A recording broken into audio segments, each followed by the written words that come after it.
6 hemos invitado al alcalde de Magdalena, el señor Francis Allison, por su experiencia y por las posiciones que ha venido tomando en la lucha contra la seguridad ciudadana. El día de ayer observó con detenimiento, estamos seguros, las declaraciones hechas en el Congreso por el Ministerio del Interior, por una parte, pero participó también en una reunión organizada por la CIT Perú sobre seguridad ciudadana junto a personalidades venidos de El Salvador.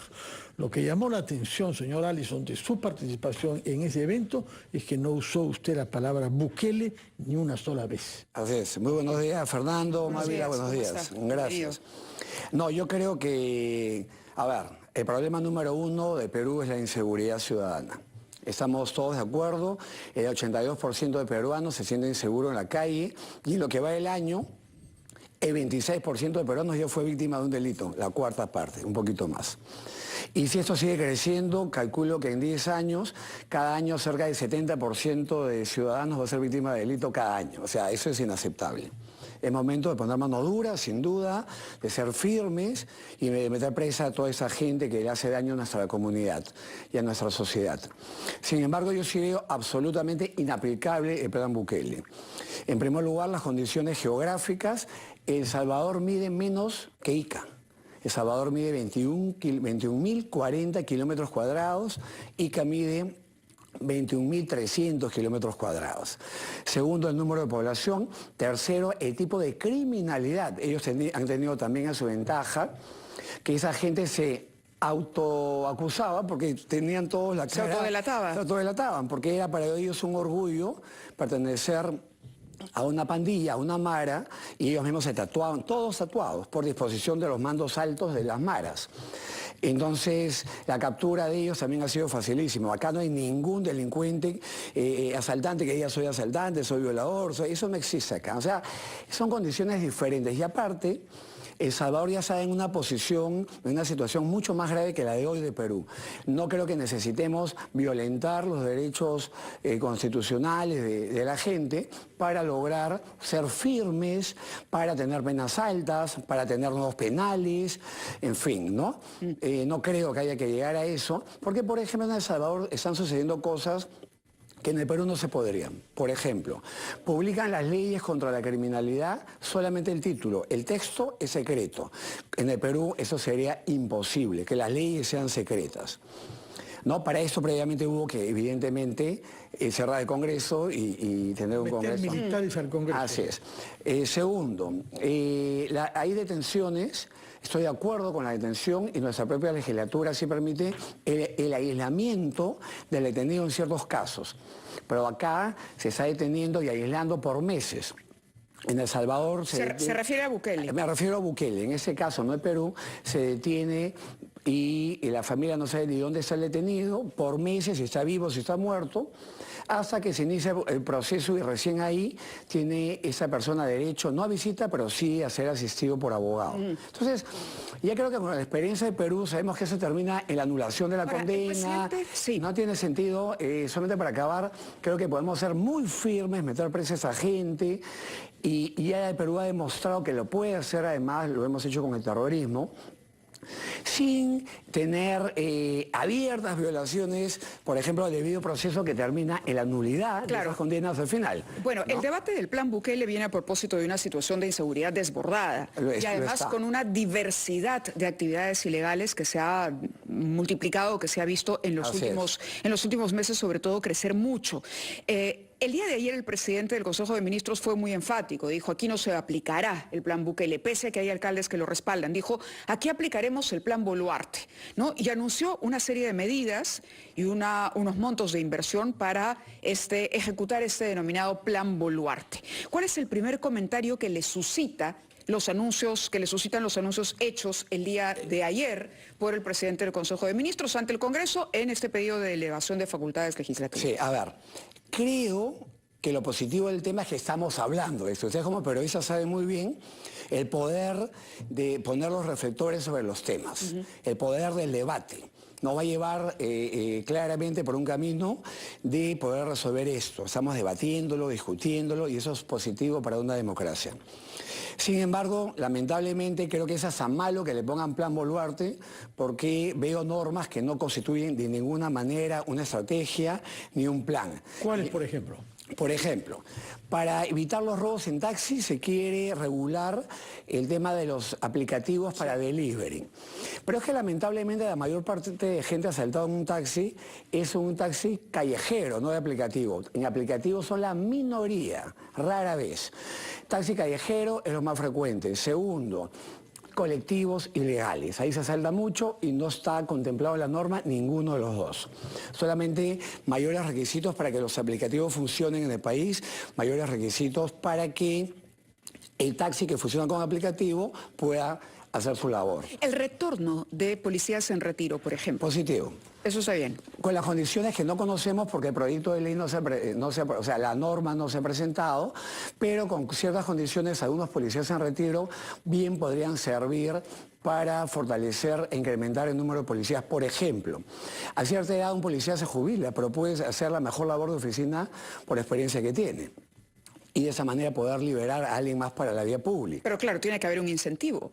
Por supuesto. Para que ese policía que esté en su casa recibiendo una pensión pueda regresar a la vida. No lo conocemos porque el proyecto mismo no lo tenemos en la mano, porque quizás no existe todavía. Son ideas que se van a plasmar en los siguientes meses. Pero en líneas generales es una idea positiva. Por ejemplo, me preocupa también que dicen que van a combatir los asaltos en moto, como dándole facultades a los municipios, en fin, para que regule el delivery. Eso último está bien, pero no es menos cierto que de cada asalto en moto, más del 99% no son ni por deliveries ni por gente que finge ser delivery, son en moto, sin caja de delivery atrás. Entonces, vamos a poder, regulando el delivery, eliminar los asaltos en moto, pues de ninguna manera, ¿no? Entonces, son como mejorables para el cáncer, ¿no? No se va a curar la enfermedad con medicamentos inadecuados y muy suavecitos. Hay uno que le toca directamente, dice, incluir en las facultades de los gobiernos locales la de realizar gastos de inversión en servicio policial operativo básico, servicio policial especializado, servicio de investigación criminal, servicio de formación policial y demás infraestructura y equipamiento policial. Hay dos normas que me llaman la atención porque a mi entender no necesitarían ya de norma. Esa que acabas de nombrar, porque ya los municipios tenemos en la ley orgánica la facultad de donar a instituciones sin fines de lucro. Y en base a esta norma, la comisaría de tu sector es una institución sin fines de lucro, el Ministerio de Interior también. En base a esta norma es que alcaldes como yo donamos a nuestras comisarías y a nuestros bomberos todo lo que ellos necesitan.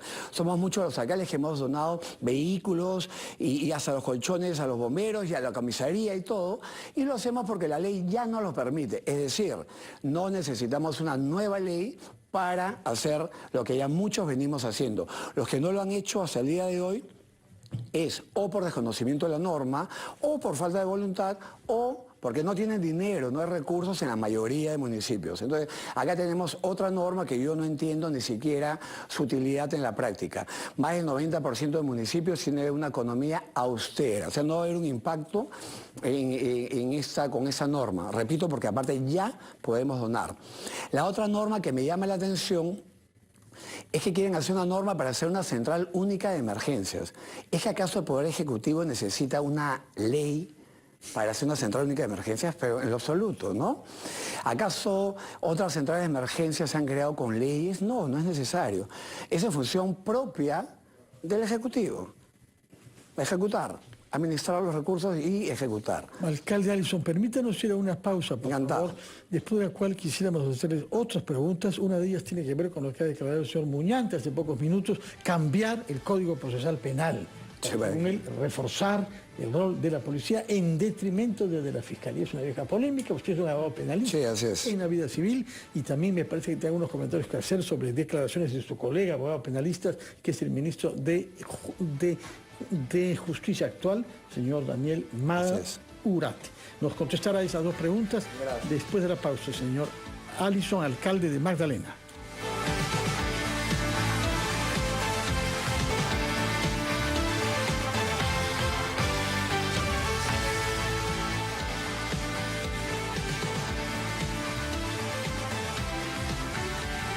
9:20 de la mañana, continuamos nosotros conversando con el alcalde de Magdalena, Francis Allison, a propósito de los anuncios que se han hecho el día de ayer para enfrentar la inseguridad ciudadana. Había quedado pendiente una pregunta de Fernando que me gustaría que retome, para luego preguntarle también por esta sugerencia que ha hecho el alcalde de Lima para considerar al sicariato y a la extorsión como terrorismo urbano.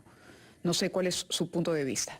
Bueno, a ver, creo que es necesario cambiar normas, pero también creo, y la historia lo demuestra, las normas por sí mismas no funcionan. Por ejemplo, un robo a mano armada, que es lo que nos pasa todos los días en la calle, por un celular te encañonan, tiene pena de 12 a 20 años. Y parte de las propuestas que pide el Ejecutivo ayer es subir la pena. Con 12 a 20 te chapan y estarías preso. ¿Necesitamos poner más pena? La verdad que no. Claro, con lo que hay es suficiente para mandar a alguien a la prisión. Si ponemos de 40 a 100, quizás mejor para que nunca más salgan a la calle, pero más allá de eso, si no los capturas, o sea, la policía los captura y los suelta pues el fiscal por tecnicismos, o un juez amigo, entonces estamos en problemas, ¿no? La ley no funciona por sí misma, por eso sí creo firmemente que uno de los temas que se ha hecho El Salvador, dicen, y que nosotros sí tenemos que hacer, es controlar más y sancionar también la corrupción en policía, fiscalía, Poder Judicial e INPE. Claramente en todo grupo humano hay buenos elementos y también malos. Y claramente hay muchos casos inexplicables en los cuales se ha soltado a delincuentes. Por ejemplo, el maldito Cris ya había sido detenido con un arma ilegal. Tener un arma ilegal es de 6 a 10 años, mandato de detención, de frente. Y más aún tenía teléfonos robados, eso ya, teléfonos robados y arma ilegal. ¿Qué más necesitaba ese fiscal para detenerlo? Para pedir la detención al juez, nada, lo liberó. La historia ya la conocemos. ¿Qué le ha pasado a ese fiscal? Nada. ¿Qué explicación podría dar a esa liberación de ese maleante? Ninguna. ¿Qué podemos pensar? ¿Qué pensaríamos? Corrupción, pero nadie investiga el caso. Luego cuando abaten al maldito Cris y capturan a 2 de sus cómplices, en plena balacera, 4 policías internados, después de una balacera, sueltan a los cómplices por un tecnicismo porque ya 2 horas después de un documento. Y es como que hubiera una fiscalía y un poder judicial paralelo a otro. Porque vemos que cuando se trata, por ejemplo, de un político, en un caso mediático, no hay forma que un tecnicismo le sirva. Algo se inventarán, pero las garantías del Código Procesal Penal se meten al tacho y se continúa contra ellos. Y la verdad, me parece bien. Pero ¿qué pasa cuando detienen en casos que no hay reflectores encima y reciben a gente de altísima peligrosidad, gente que mata, lo sueltan? Porque llega el informe policial 2 horas tarde. Eso pues es inaceptable. Sí, completamente. Ahora, hay un tema de fondo, ¿no? Quiero que mencionaba Mávila, las críticas contra el Código Procesal Penal que costó tanto tiempo modificar. Y hay como una especie de lobby que quiere reforzar el papel de la policía en el rol investigador en detrimento de los fiscales. ¿Su opinión sobre este tema como abogado penalista? Claro, antes se investigaba la policía, ahora eso lo conduce a la fiscalía. Claramente el código no ha aportado beneficio al Perú, el nuevo código. Debemos mejorarlo. Los juicios siguen demorando años y todos lo sabemos, tanto así que se tuvo que hacer una norma para que no prescriban ciertos tipos de delitos. Más allá de que si se tenga que devolver la investigación completamente a la policía, cuando menos sí le daría un plazo mayor a la policía para que investigue, supervisado por la fiscalía como es ahora, porque ya sucedió en el Perú. Antes la detención policial duraba, sin mandato judicial, 24 horas. Se cambió a 48. ¿Por qué no cambiarla a 10 días? Por ejemplo, para que el rol policial, si bien supervisado por la Fiscalía, pueda durar más tiempo en la detención policial y la policía pueda acabar su labor de manera más eficiente, porque tuvo más tiempo, y que ningún fiscal ni juez amigo pueda soltar delincuentes. Le agradecemos mucho al alcalde de Magdalena que haya estado esta mañana con nosotros comentando un tema que tiene para más, sin duda. Nos ha ganado el tiempo, pero quedan algunos temas por analizar en los próximos días. Quiero agregar algo. Me preocupan mucho las normas que ha propuesto el ministro de Justicia para deshacinar penales. O sea, mientras nosotros buscamos más gente en la cárcel, más maleantes en la cárcel, el ministro de Justicia de nuestro país está buscando sacar a los maleantes a la calle. Y eso es inaceptable. Sobre todo fijando el máximo de 9 años. Así es. Para que eventualmente los jueces decidan que no van a la cárcel. Ahora el juez puede suspender una condena de hace 4 años. Te condeno, pero como te pongo solamente 4 años, te vas a la calle. Pero quiere el ministro que se puedan suspender hasta condenas de 9 años. Significa entonces para delitos graves. Esto, sumado a la corrupción que sí hay en el Poder Judicial, es una muy mala noticia para la seguridad ciudadana del país. Gracias por su Muchas gracias. Vamos ahora de inmediato con información a cargo de Janelis Martínez, vinculada al ritmo de vacunación de las personas contra la COVID-19.